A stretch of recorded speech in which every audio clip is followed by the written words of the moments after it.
Audiobook do livro Libertação. Capítulo 15. Finalmente, o socorro.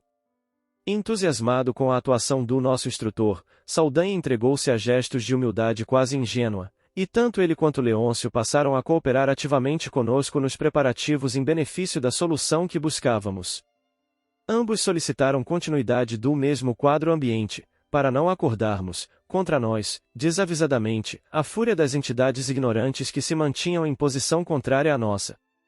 Poderiam organizar-se em legião ameaçadora e estragar-nos os melhores projetos.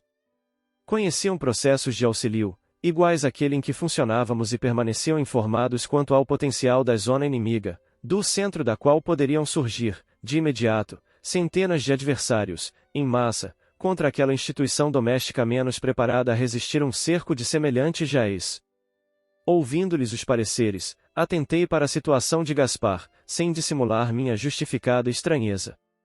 O hipnotizador, de presença desagradabilíssima pelos fluidos menos simpáticos que emitia, continuava ausente de nossas conversações.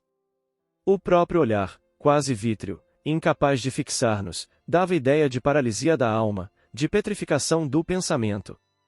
Não podendo sofrear a curiosidade por mais tempo, indaguei de Gúbio quanto ao que lhe ocorria. Que significava aquela máscara psicológica do magnetizador das sombras? Jazia surdo, quase cego, plenamente insensível. Respondia às mais longas e importantes perguntas, através de monossílabos, de modo vago, e demonstrava insistência irredutível, no setor de flagelação à vítima. O orientador, agora liberto de cuidados, esclareceu, prestimoso, e André, a obsessores marcadamente endurecidos de coração que se petrificam quando sob a influência de perseguidores ainda mais fortes e mais perversos que eles mesmos. Inteligências temíveis das trevas absorvem certos centros perispiríticos de determinadas entidades que se revelam pervertidas e ingratas ao bem e utilizam-nas como instrumentalidade na extensão do mal que elegeram por sementeira na vida. Gaspar encontra-se nessa situação. Hipnotizado por senhores da desordem, anestesiado pelos raios entorpecentes, perdeu transitoriamente a capacidade de ver, ouvir e sentir com elevação. Demora-se em aflitivo pesadelo, à maneira do homem comum, dentro do qual a dilaceração de Margarida se lhe torna a ideia fixa, obcecante. Mas não poderá reintegrar-se na posse dos sentidos naturais? Inquiri, sob forte impressão. Perfeitamente. O magnetismo é uma força universal que assume a direção que lhe ditarmos. Passes contrários à ação paralisante restituí-lo à normalidade. Tal operação, contudo, exige momento adequado. Há necessidade, no feito, de recursos regeneradores intensivos, suscetíveis de serem encontrados junto a serviços de grupo, em que a colaboração de muitos se entrosa a favor de um só, quando necessário. Nesse instante, Saldanha abeirou-se de nós e pediu instruções, sem rebuços. Meu benfeitor, disse a Gúbio, com reverência, compreendo que demonstrar, de pronto, a nova situação seria atrair sobre nosso esforço terrível reação de quantos passarão a vigiar-nos desapiedadamente. Com franqueza, vejo-me num campo novo e desconheço o caminho por onde recomeçar. O interpelado anuiu com bondade. Sim, Saldanha, permaneces bem inspirado. Estamos fracos para batalhar em conjunto. É indispensável que Margarida alcance melhoras positivas, antes de tudo. Aguardemos a noite. Espero situar o caso em algum núcleo de amor fraternal. Até lá, convém guardarmos o ambiente doméstico sem alterações, mesmo porque Gaspar é outro doente, exigindo especial atenção, traz o veículo perispirítico enfermiço e viciado, reclamando o caridoso concurso. Mal não havia terminado a observação e Gabriel entrou no aposento e abeirou-se da esposa, desalentada e abatida. Gúbio agora, senhor da situação, aproximou-se do rapaz, sem alarde, e colocou sobre a fronte dele a destra paternal, dominando-lhe, no cérebro, as zonas diretas da inspiração, dando curso, naturalmente, a forças magnéticas suscetíveis de inclinar o problema de assistência à solução favorável. Reparei que o esposo de Margarida, sob a influência renovadora, passou a contemplar a companheira, enternecidamente. Tomou-lhe as mãos com sincera ternura e falou, espontâneo, de Margarida, dói-me ver-te assim, sob desânimo tão profundo. Pequena pausa pesou sobre ambos, contudo, ao cabo de alguns momentos, tornou o marido de olhos iluminados por indefinível esperança, e houve. Uma ideia súbita me brotou no pensamento. Desde muitos dias estamos atropelados por remédios violentos e medidas drásticas que não te socorreram com a eficiência precisa. Consentes em que eu peça, em nosso favor, o concurso de algum amigo interessado em espiritismo cristão? Tocada por aquela onda de abençoado carinho que fluía imperceptivelmente de Gúbio, por intermédio de Gabriel, a doente abriu os olhos, cheios de interesse novo, como quem encontrara inesperada senda salvadora e concordou, feliz. Estou pronta. Aceitarei qualquer recurso que consideres por tua vez justo e digno. O esposo, num transporte de esperança, saiu precipitadamente, acompanhado de Gúbio, que nos recomendou a permanência ao lado de Saldanha, em preparativos de serviço para a noite próxima. Na intimidade do ex-perseguidor, não perdi tempo. Internara-me em atividade absolutamente nova para mim e desejava ampliar conhecimentos e recursos. Considerei que um trabalhador incompleto, em minha posição, precisa estudar sempre e, aproximando-me do verdugo transformado em amigo, interroguei Saldanha, como explicar tamanho temor de nosso lado, perante os companheiros retardados. Ele fixou em mim o olhar espantado e observou, meu caro, conheço suficientemente este capítulo. Se nos dispusermos a lutar abertamente, conservando conosco esta jovem senhora enferma, em padrão físico de menor resistência, o malogro em nossos objetivos de socorro a ela será questão de alguns minutos. Nos círculos inferiores em que nos encontramos, a maldade é força dominante em quase toda parte, contando com intérpretes que nos vigiam através de todos os flancos e não nos é fácil escapar. Para combater o mal e vencê-lo, urge possuir a prudência e a abnegação dos anjos. De outro modo é perder o tempo e cair, sem defesa, em perigosas armadilhas das trevas. O novo aliado relanceou o olhar pelo quarto, a fim de certificar-se de que não vínhamos sendo ouvidos por adversários comuns, e prosseguiu, eu mesmo, logo depois de minha vinda, tudo fiz por fugir ao mal, mas em vão. Velhas orações por mim aprendidas nos recessos do lar, que o tempo não consumiu de todo em meu espírito, articuladas então por minha boca, mereceram sarcasmo cruel dos inimigos do bem. Em verdade, pensamentos menos dignos me povoavam a cabeça, mas a vontade de melhorar-me era sincera em meu coração. Esforcei-me de alguma sorte, reagi quanto pude, todavia, meu impulso para o bem legítimo era, no fundo, um sopro frágil à frente de um tufão. Ao contato dessa gente desencarnada, infeliz e vingativa, perdi o resto da compostura moral que procurava debalde sustentar. Se a alma, liberta do corpo de carne, não se encontra amparada em princípios robustos de virtude santificante, sentida e vivida, é quase impossível sair vitoriosa das ciladas escuras que nos armam. Entretanto, objetei, não será essa atitude mero reflexo da ignorância insustentável? Admito que sim, elucidou o obsessor modificado, surpreendendo-me pela clareza de argumentação, todavia, não desconheces que a maior dificuldade não nasce da ignorância em si mesma, mas de nossa dureza contrária à capitulação indispensável. A sabedoria golpeia a insciência, a bondade humilha a perversidade, o amor verdadeiro sitia o ódio num círculo de ferro. No entanto, aqueles que são surpreendidos no campo da inferioridade manobram contra o bem, deliberadamente, mil armas de despeito, calúnia, inveja, ciúme, mentira e discórdia, provocando perturbação e desânimo. Assinalando-lhe a palavra tão fortemente esclarecida, cuja desenvoltura e acerto me assombravam, ponderei, teu próprio caso é um exemplo vivo. Espanta-me o cabedal de teus comentários inteligentes. De nenhum modo poderias ser um ignorante. Ah! Sim! Replicou o ex-verdugo, sorrindo, inteligência não me falta. Leitura, idem. Estou positivamente informado com relação aos deveres de ordem geral que me competem. Faltava-me, contudo, a companhia de alguém que conseguisse mostrar-me a eficiência e a segurança do bem, no meio de tantos males.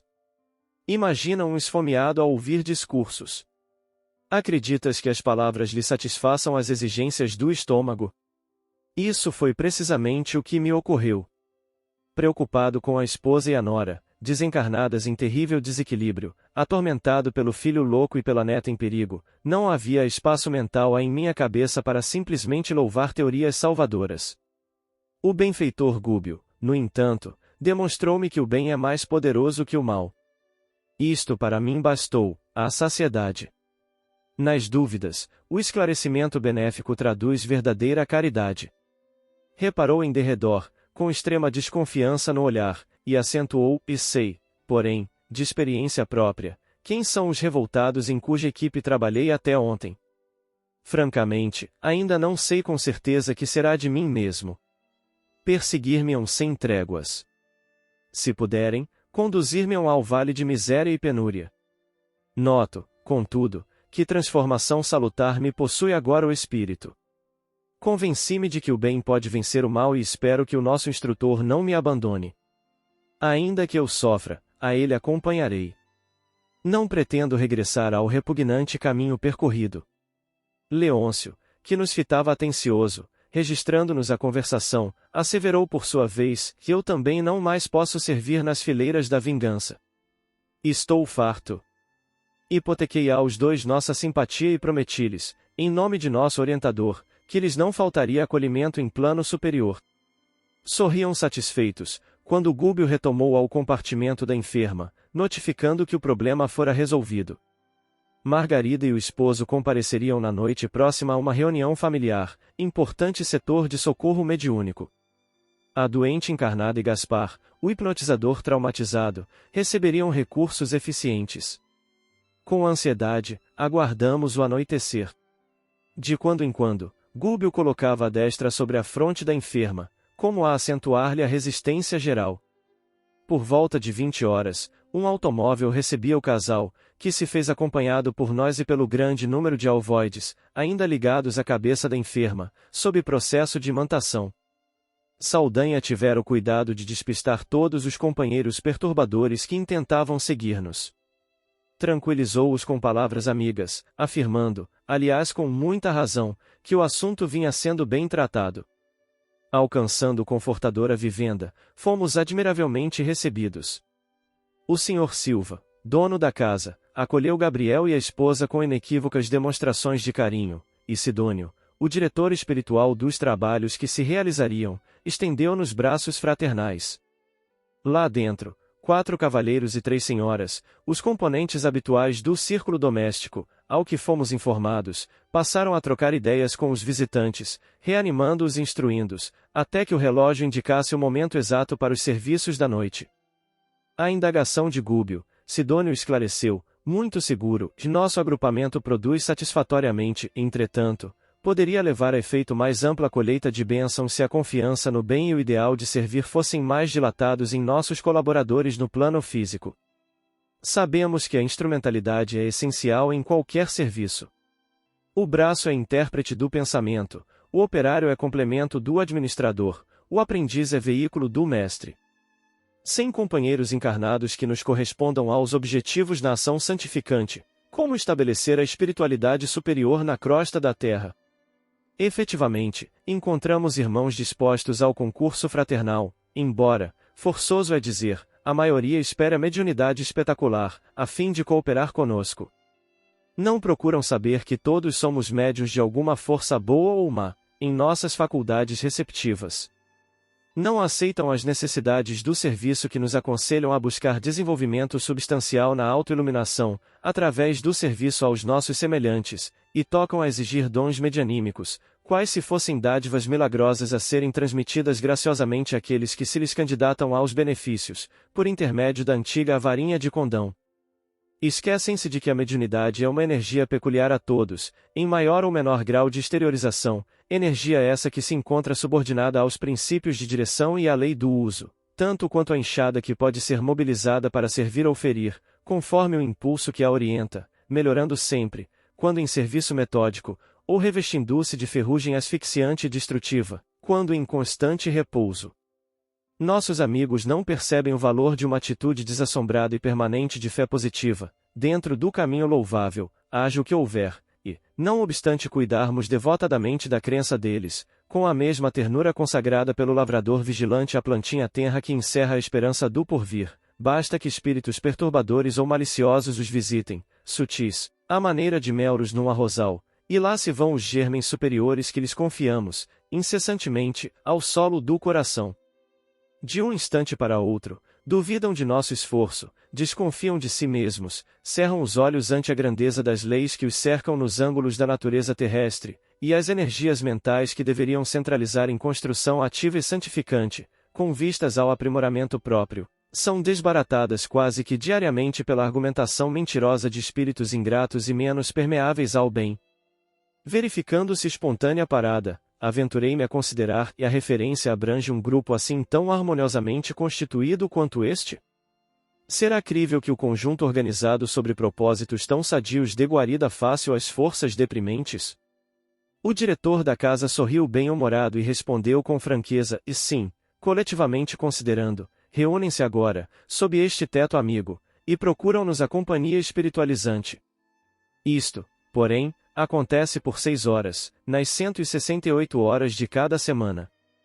Enquanto conosco, deixam-se envolver nas suaves irradiações da paz e da alegria, do bom ânimo e da esperança, registrando-nos as vibrações edificantes das quais desejávamos fossem eles nossos portadores permanentes e seguros na esfera vulgar da luta humana.